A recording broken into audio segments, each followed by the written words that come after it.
आज हम भारत का जो नक्शा देखते हैं उसमें राजस्थान एक विशाल, एक अखंड राज्य नजर आता है। लेकिन क्या यह हमेशा से ऐसा ही था? जी नहीं, बिल्कुल नहीं। एक वक्त था जब यही इलाका दर्जनों रियासतों में बटा हुआ एक पहेली जैसा था। तो चलिए आज इस पहेली के टुकड़ों को एक एक करके जोड़ते हैं और देखते हैं कि आज का राजस्थान आखिर बना कैसे। तो सबसे बड़ा सवाल यही है, 22 अलग अलग रियासतों और कई ठिकानों वाला ये बिखरा हुआ क्षेत्र आज का एक यूनिफाइड यानी एकीकृत राजस्थान कैसे बन गया? असल में ये कहानी है भारत के सबसे बड़े पॉलिटिकल जिग्सॉ पजल को सुलझाने की। इस कहानी को ठीक से समझने के लिए हमें थोड़ा सा वक्त में पीछे चलना होगा, भारत की आजादी से ठीक पहले के दौर में।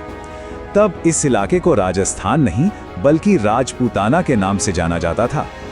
जरा इस संख्या पर गौर कीजिए, 22।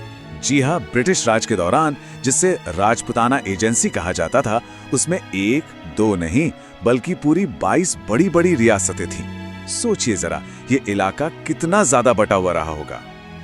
और ये कोई छोटे मोटे इलाके नहीं थे। हम बात कर रहे हैं मेवाड़, मारवाड़, जयपुर और बीकानेर जैसे बेहद शक्तिशाली और ऐतिहासिक राज्यों के। हर राज्य का अपना राजा था, अपनी सेना थी और अपनी एक अलग पहचान थी। इनके अलावा अलवर, भरतपुर, कोटा और बूंदी जैसे कई और अहम राज्य भी इसी बड़ी पहेली का हिस्सा थे। फिर आया साल 1947, भारत की आजादी का साल, और इसी के साथ शुरू हुआ एक बहुत बड़ा, एक ऐतिहासिक मिशन, इन सभी रियासतों को एक धागे में पिरोकर एक देश बनाना। अब इतना मुश्किल काम था तो इसकी कमान भी 2 असाधारण लोगों के हाथों में थी, भारत के लौह पुरुष और पहले गृह मंत्री सरदार वल्लभ भाई पटेल और उनके सबसे भरोसेमंद ऑफिसर वीपी मेनन। इन्हीं दोनों ने मिलकर न सिर्फ राजस्थान बल्कि पूरे भारत की रियासतों को एक करने का नक्शा तैयार किया था। तो सवाल यह है कि ये सब हुआ कैसे? जाहिर है इतना बड़ा काम रातों रात तो हो नहीं सकता था। इसे पूरा करने में कई साल लगे और ये एक एक कदम बढ़ाकर बहुत ही सधे हुए तरीके से किया गया। तो चलिए अब उन्हीं कदमों को जरा करीब से देखते हैं। ये पूरी प्रक्रिया मोटे तौर पर 6 बड़े चरणों में पूरी हुई। ध्यान से देखिए।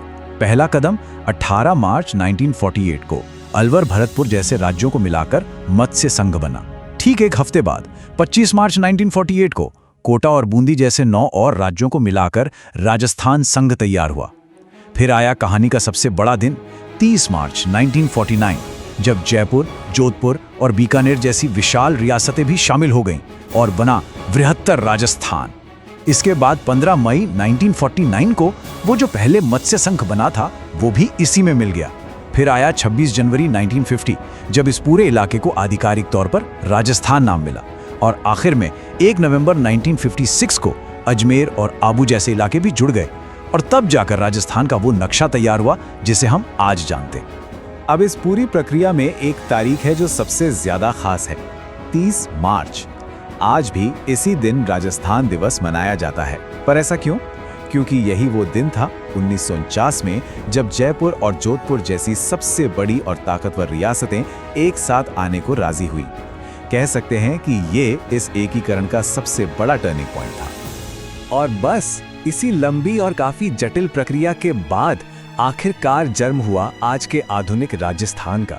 तो इस एकीकरण के बाद जो अंतिम तस्वीर बनी उसकी मुख्य बातें क्या थीं? चलिए उन पर एक नजर डाल लेते हैं। तो आखिर में तस्वीर कैसी बनी?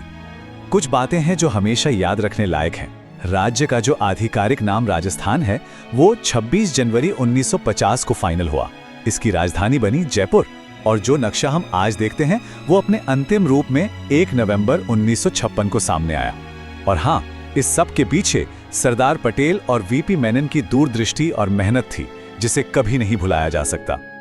राजस्थान के बनने की ये कहानी हमें सोचने पर मजबूर करती है कि भारत के दूसरे राज्यों के नक्शों में भी एकता और एकीकरण की ऐसी ही न जाने कितनी शानदार कहानियां छिपी होंगी। ये एक याद दिलाता है कि आज हम जो नक्शा देखते हैं वो सिर्फ जमीन पर खींची लकीरें नहीं हैं, बल्कि एक लंबे और बेहद दिलचस्प इतिहास का नतीजा है।